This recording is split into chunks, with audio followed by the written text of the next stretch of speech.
ஆயுர்வேதம் ஒரு பொக்கிஷம், நம் ஆயுள் நீட்டிக்கும் அற்புதம்.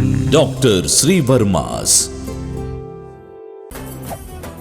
மெரிபா பன்னீர் சோடா. I trust மெரிபா. Periyar Maniammai Institute of Science and Technology, Tanjavur. Aerospace Engineering with specialization in unmanned aerial vehicle. மாண்புமிகு பேரவைத் தலைவர்களே, நாங்கள் கொச்சைப்படுத்தவில்லை.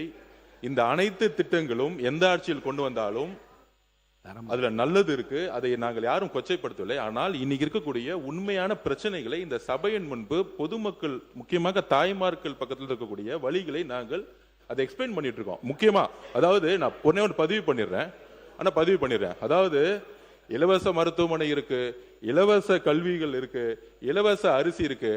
ஆனால் இங்க இருக்கக்கூடிய மந்திரிகளோ, இங்க இருக்கக்கூடிய சட்டமன்ற உறுப்பினர்களோ இலவச மருத்துவமனைக்கு போனது கிடையாது, இலவச கல்வி நிலையங்களுக்கு போனது கிடையாது, இலவச அரிசியை நம்ம சாப்பிட்டது கிடையாது. இலவசம் என்பது நம்ம பயன்படுத்துகிற மாதிரி இருக்கணும். எல்லோரும் சமம் நினைக்கக்கூடிய ஒரு அரசா இருக்கு. இது வரைக்கும் எந்த அமைச்சர் போய் ஒரு ஃப்ரீயா இருக்கக்கூடிய ஹாஸ்பிட்டல் போய் படுத்திருக்கிறாரு? உடம்பு சொல்லனா சிங்கப்பூர் போறாங்க, உடம்பு சொல்லனா பிரைவேட் ஹாஸ்பிட்டல் போறாங்க.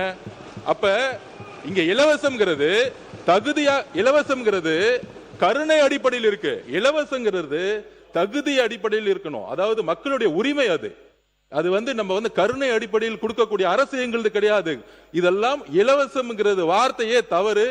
இதை உரிமை, மக்களுடைய உரிமையை எந்த ஊழலும் இல்லாமல் நேர்மையான முறையில் எங்களுக்கு உடம்பு சொல்லனா நாங்க ராஜீவ்காந்தி ஹாஸ்பிட்டல் போனோம். அப்படி ஒரு மருத்துவமனையை உருவாக்கணும். ஒரு எம்எல்ஏ ரேஷன் அரிசி போய் எடுத்து சாப்பிடறதுக்குள்ள ஒரு குவாலிட்டி கொடுக்கணும். அந்த குவாலிட்டியான ஒரு தரத்தை உருவாக்கணுங்கிறதா நாங்க பதிவு எடுத்தோட யாரையும் கொச்சைப்படுத்துவது நோக்கம் இல்ல.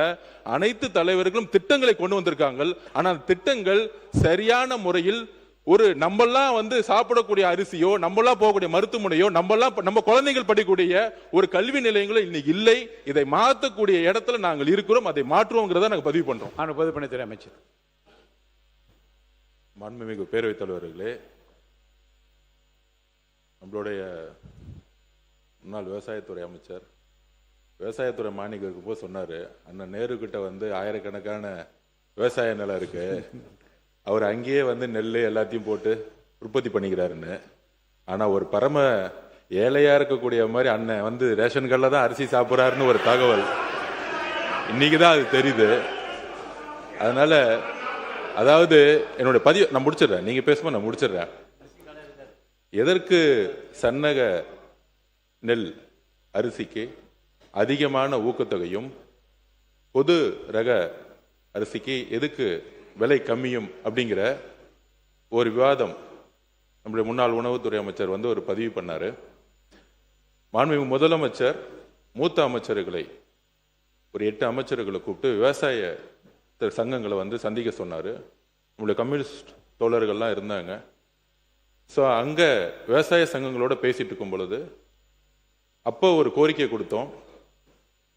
உணவுத்துறையில ரேஷன் சிஸ்டத்துல அரிசியோடைய, நான் சிறு வயதிலேயே பிஹெச்ல இருக்கும் பொழுது ரேஷன் கடையில் போய் அரிசி வாங்கி சாப்பிட்ட குடும்பம் தான் என்னோட குடும்பம். அப்ப சாப்பிடும் போதே அரிசியோடைய அளவு எப்பயுமே பெருசா இருக்கும்.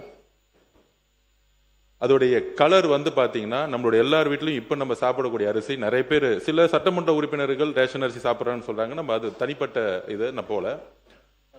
பெரும்பாலும் இங்க இருக்கக்கூடிய சட்டமன்ற உறுப்பினர்கள் தன்னுடைய மனசாட்சிப்படி தெரியும், யாரும் ரேஷன் கடையில இருந்து அரிசி வாங்கி சாப்பிடுறது இல்லை. பெரும்பாலும் நான் இதுதான் உண்மையதான், நாங்கள் உண்மையை பதிவு பண்றோம். இங்க மக்கள் என்ன நினைக்கிறாங்கிறத உண்மையை நம்ம பதிவு பண்ணணும். இதுல இந்த ஆட்சி அந்த ஆட்சி போன ஆட்சி 50 வருஷ ஆட்சி பத்தி பதிவு பேசல.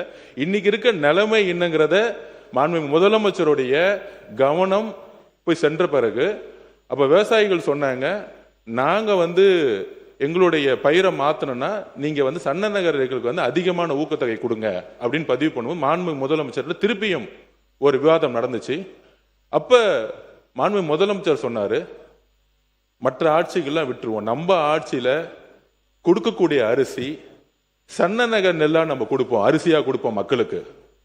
நம்ம ரேஷன்ல கொடுக்கக்கூடிய அரிசியை அனைத்து ரேஷன் கடையில் வச்சிருக்கக்கூடிய எல்லா மக்களும், முக்கியமாக தாய்மார்கள் வாங்கிட்டு போகக்கூடிய அரிசி அவங்க ஒரு அண்ணனா ஒரு அம்மாவுக்கு ஒரு அரிசி கொடுக்குற இடத்துல அவர் சொன்னது, நம்ம கொடுக்குற அரிசி அவங்க வீட்டில் சாப்பிடணும், சாப்பிடக்கூடிய அரிசியா மாத்தணும் சொன்னது எங்களுடைய முதலமைச்சர்.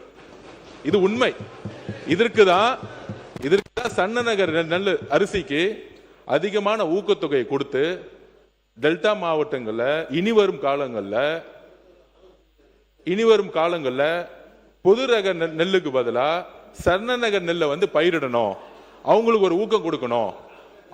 அவங்க பயிரிட்டாதான் அதை வந்து நம்ம கரெக்டா வந்து ப்ரொக்யூர் பண்ணி மக்களுக்கு ரேஷன் கடையில கொடுக்க முடியும். ஏன்னா அவங்க அதிகமான வந்து உற்பத்தி வந்து பொது ரகம் பண்ணிட்டாங்கன்னா ரேஷனுக்கு வந்து நம்ம சரியான நெல்லை அரிசியை கொடுக்க முடியலங்கிறதுக்காக தான் சன்ன நெல்லை வந்து உற்பத்தி அதிகப்படுத்துறதுக்கு இதை பதிவு பண்றோம். உண்மையாக சொல்லுகிறோம், தாய்மார்களுடைய வழியிலிருந்து சொல்றோம்.